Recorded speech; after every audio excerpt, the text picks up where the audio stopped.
My parents said Christmas was only for my brothers' family, so I hosted my own celebration. We were all squeezed around Mom's dining table in Richmond, Virginia. December 25th, 2024.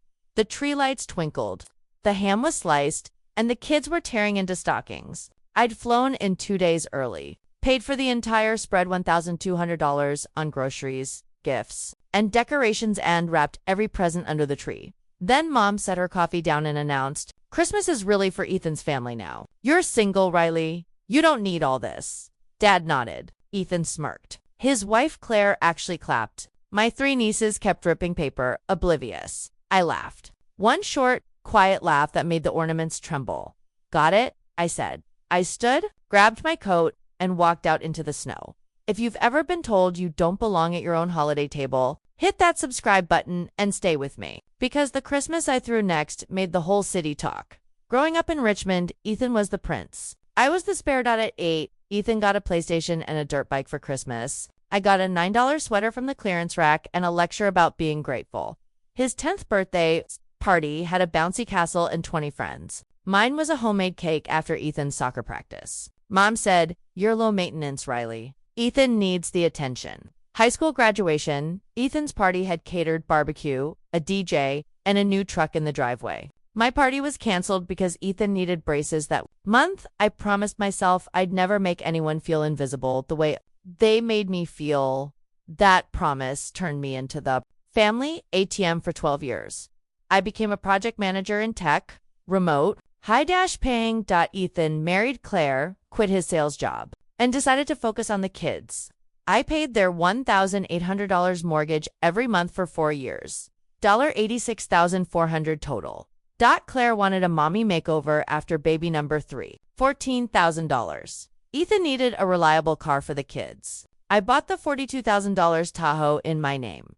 Dad's HVAC business lost 2 big contracts. I covered payroll $28,000 over 6 months. Mom's back surgery, $9,200 out of pocket. Ethan's entrepreneurial venture, some dropshipping thing, $6,500 startup costs. Nieces, private preschool, $1,200 a month times 3 kids. Disney annual passes for the whole family, $4,800. Christmas 2023, I paid $2,100 for their Elf on the Shelf gifts alone. I kept every receipt in a folder labeled family. By last December, the total was $312,000. They never said thank you. Just, "You're so good with money." Riley, my coworker Simone, saw the pattern first. We were on a video call when a Venmo request from Claire popped up, $400 for dance costumes. Simone raised an eyebrow. "Do they ever pay you back?" That night, she sent me screenshots of Claire's Instagram. Filtered photos in front of the Tahoe, captioned, "Blessed beyond measure, #self-made mom." Every trip, every designer bag, every Christmas light display had paid for it all. I opened a new spreadsheet, red column for them, green for me. Green had one line, my $400 emergency fund. Christmas Day 2024 was at my parents' house. I'd shipped everything ahead, a new artificial tree, ornaments, a catered honey-baked ham, stockings stuffed with Apple gadgets. I even paid the $800 cleaning crew so the house would sparkle. After Mom's announcement, "Christmas is really for Ethan's family now," the table went silent except for wrapping paper crunching.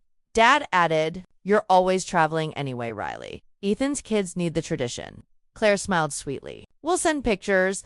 The nieces kept playing. Ethan raised his glass like a toast to himself. I laughed again. "Got it," I repeated. I walked out. Snow was falling hard. My rental car was already iced over.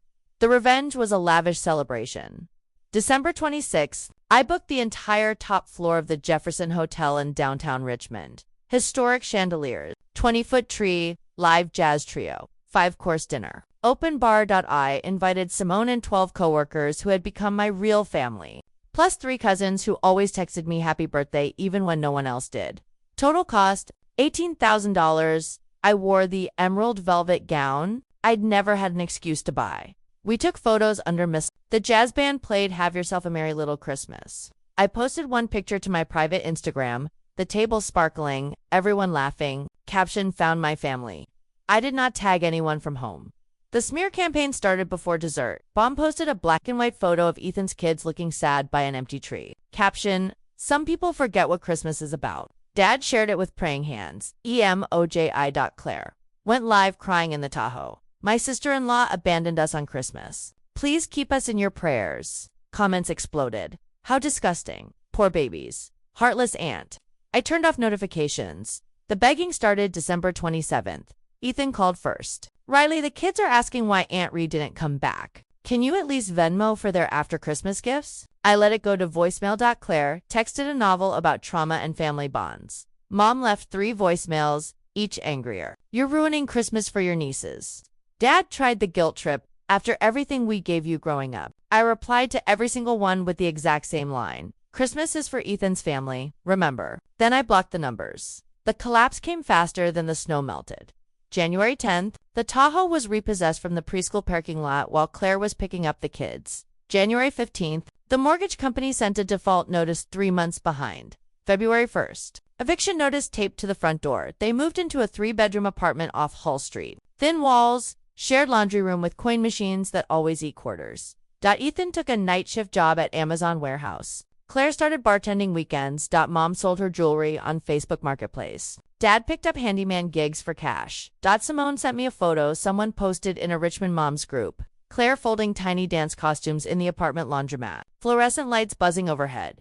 8 months later, I stood on the balcony of my new townhouse in Asheville, North Carolina. I'd taken the director-level promotion that required mountains instead of traffic.